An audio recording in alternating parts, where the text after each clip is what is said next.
Madaydayaw ti Apo Dios. Kumablao kami ti maysa nga nagasat nga aldaw ti tunggal maysa kadatayo. Sapay la kuma nga iti parabor ken bendisyon ni Apo sumangbay ti tunggal maysa kadatayo. Nasayaat nga banag ngayon tayo may daton kinkwana iti panagyaman tayo tati Dios ket nasayaat ti tunggal maysa kadatayo. Kadagiti ayaten mi gagagayem ken kakabsat sakbay ngayon tayo ipakaammo dagiti kiddaw ken dawat tayo kinkwana. Naimbag ngayon tayo denggen nga umuna dagiti sao ti Dios. Madaydayaw ti Apo. Tamo tayo nga dagiti sao ti Dios. Daytoy ket mangipaay iti kired iti pamati tayo kinkwana. Nga babaen iti panagdengeg tayo kadagiti sao ti Dios. Daytoy iti pagtaudan iti pamati tayo. Ken iti pamati daytoy tinakayayo iti imatang iti Dios tayo. Madaydayaw ti Apo Dios. Mamati tayo nga anyaman iti kalikaguman ken kasapsapulan ti tunggal maysa kadatayo. Ni Apo ket nangisagana iti sungbat ken kasapsapulan ti tunggal maysa kadatayo. Madaydayaw ti Apo Dios. Ket intayo italek kinkwana daytoy nga aramid babaen iti kararag. Apo Dios nga manakabalin iti amin a namarsway ti langit ken iti daga. Awatem iti panagrukbab ken iti panagyaman mikin ka. Ta sika ti Dios nga nasayaat kada kami. Maminsan pay ngayon kami italek iti amin kinka. Ta mamati kami nga dagiti agtalek kinka sika Apo iti mangitakder kadakwada. Apo Dios nga manakabalin iti amin, bendisyonam dagiti saom, dagiti nasantuan nga saritam, mangnayon iti pamati ken agserbi nga kirid iti tunggal maysa. Agyaman kami launay, bendisyonam dagiti nasantuan nga saom, daytoy ti kararag ken panagyaman mi, tinaga ni Kristo nga Apo mi. Amen. Madaydayaw ti Apo. Panagkararag, pamuspusan tapno da tayo ket agbalaigi. Intayo basaan iti teksto tayo, iti surat ni Lucas, kapitulo 21, ti versikulo 34, hingga 36. Ket agalwat kayo, dilakit ta dagiti puspusoyo, mapnuda ti kinarawit ken panagbartek, ket kadagiti tarigagay, ito'y abiyag, ket iti kasta umayto akilaat kada kayo, dayta nga aldaw. Takas may sa asilo, ti ayay nanto dagiti amin nga agnaed iti rabaw, iti iso amin na daga, agsalukag kayo nga rod, ket agkarkararag kayo nga agnanayon, tapno makalisi kayo kadagitoy amin a maaramin nga umayto, ket makapagtakder kayo iti sangwanan ti anak ti tao. Mataydayaw ti Apo Dios. Daytoy ti balakad, ti sao ti Apo, tapno datayo ket makapagbalaygi kaday ti nga biyag ken iti biyag nga umay. Iti kuna ti sao ti Apo nga datayo ket agsalukag ken agkarkararag nga agnanayon.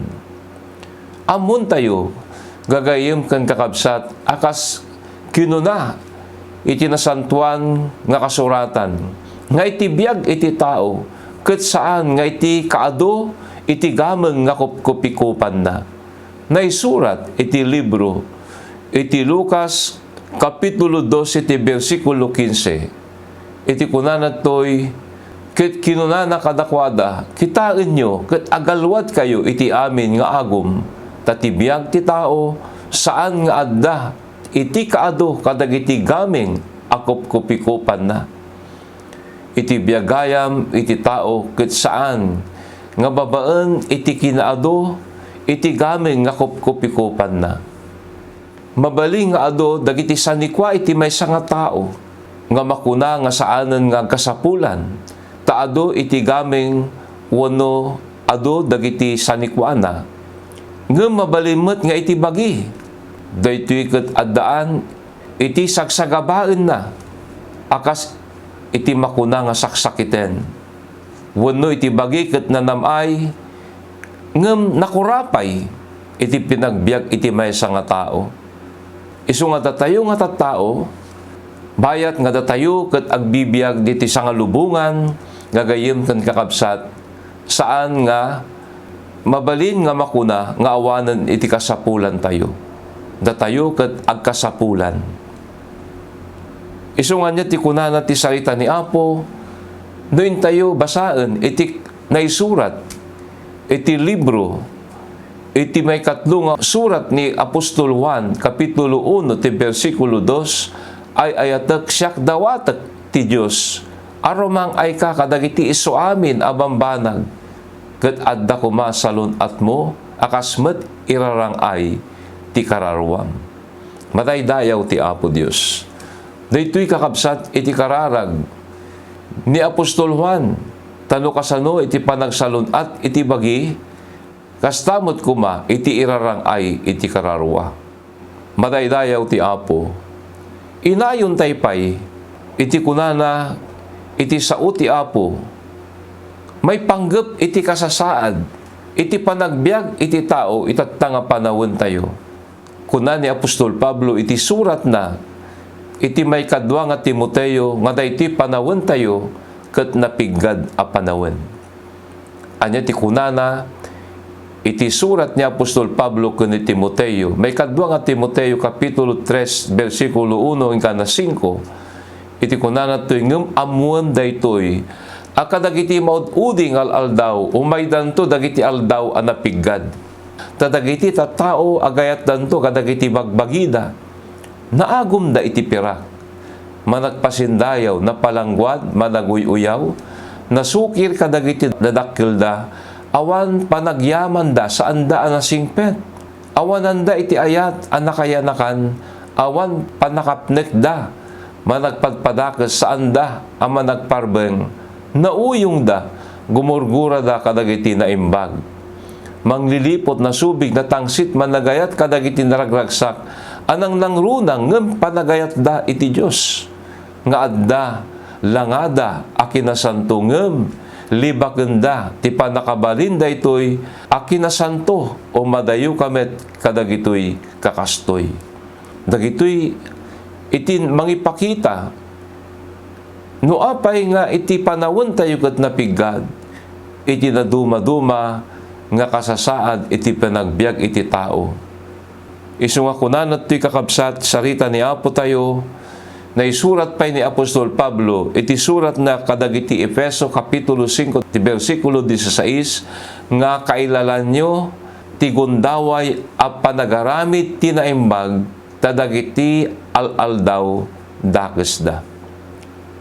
Isu nga apay nga rumbeng nga datayo ket agkararag, iti kunanat to'y kakabsat no apay nga tatayo ket agkararag o muna na isurat kadagiti Salmo Kapitulo 31 ti versikulo 9, anya ti kunanat to'y, o Apo kasyanak taadda pakariribukak, iti kasasangit ko napaksunayan dagiti matak agraman bagi ken kararwak.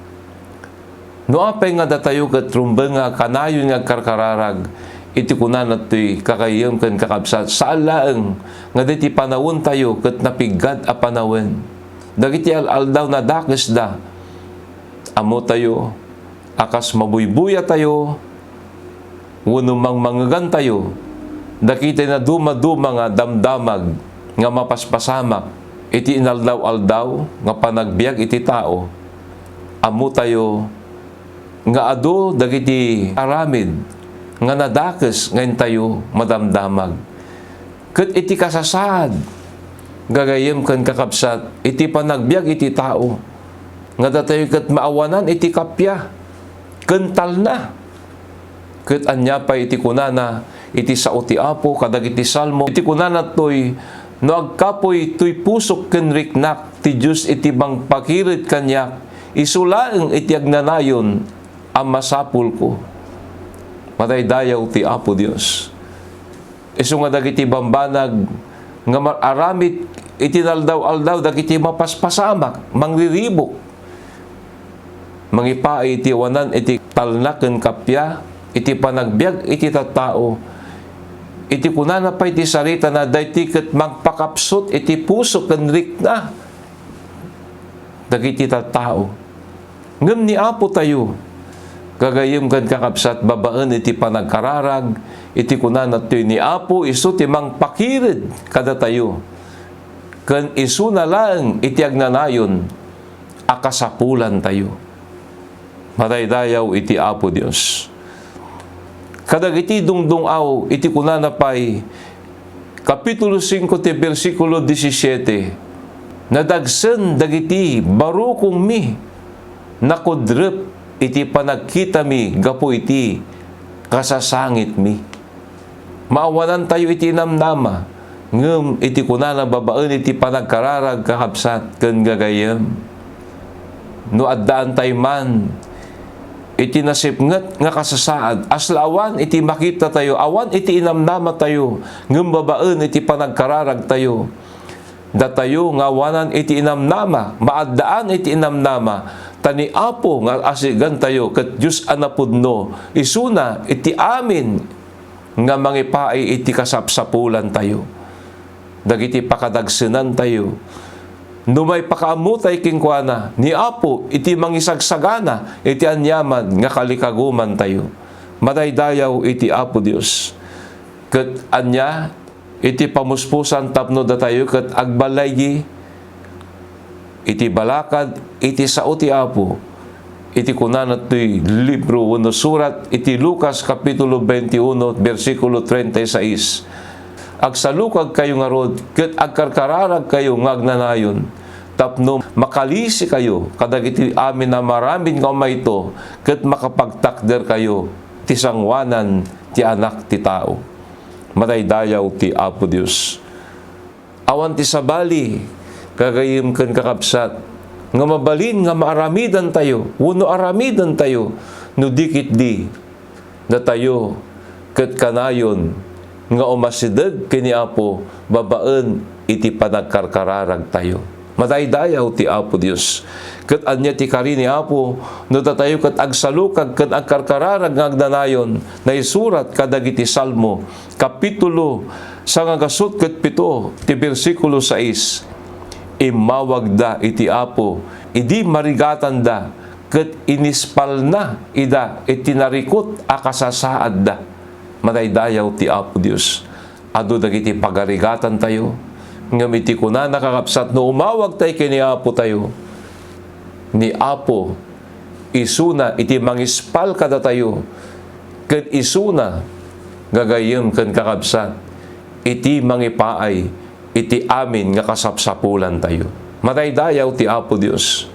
Ket anya pa iti kunan ni Apo tayo iti may kadwa nga surat ni Apostol Pablo kapitulo 2 iti bersikulo 14 ngem yaman pa iti Dios isu nga agnanayon a mapagbalaygi kada kami ken Kristo ket gapo iti panakaaramat mi iparangarang na ti sayamusom ti panakaamuking kuana metlaeng iti suamin adiso. Isu nga babaen kini Apo tayo nga Jesucristo adda ti panagbalaygi tayo. Madaydayaw ti Apo Dios. Isu kagayem ken kakabsat. Intayo ipakaamuking kuana iti anyaman nga kiddaw ken dawat tayo. Tawan iti sabaling nga pamuspusan tapno da tayo nga agbalaygi. Iti naduma-duma nga panubok iti biag, iti pigad. Anyaman iti kasasaad tayo. Lagipen tayo akas iti kuna, iti sao ti Apo, nga iti biag iti tao, saan nga babaen, kadagiti kaado ti gaming nga kupkupikupan na, no dikit di babaen iti asi, ken parabor ni Apo tayo, nga ni Apo tayo babaen, iti panangawag tayo kingkuana, ni Apo dumdumnget kada tayo. Madaydayaw ti Apo Dios, isungan tayo, maminsan pa'y talag kingkuana, iti amin, nga kiddaw ken dawat tayo agkararag tayo. Madaydayaw ti Apo Dios. Apo Dios nga manakabalin iti amin agyaman kami launay. Taaddaan ka iti sao. Nga mangipapaay Apo iti pigsa iti nakem ken kired iti pamati mi. No maminsan da kami ket maawanan iti inamnama mariribukan kami nga magyaman kami, nga babaen iti panangawag mi, ken iti panagkarkararag, ditunggal may sa kada kami, mamati kami, nga si kati Diyos nga dumdumngeg kadagiti araw ken dawat kiddaw bikin ka. Ket insaganam iti anyaman nga kasapsapulan ti tunggal may sa kada kami. Ta si kati Diyos nga makaammo iti amin. Awan iti banag nga may limot king ka, ta si kati Diyos nga manakabalin iti amin. Agyaman kami, ta si kati Diyos nga mangipapaay iti anyaman nga kalikaguman mi. Dayti Apo iti kararag ken panagyaman mi, tinagan ni Kristo nga Apo mi. Amen.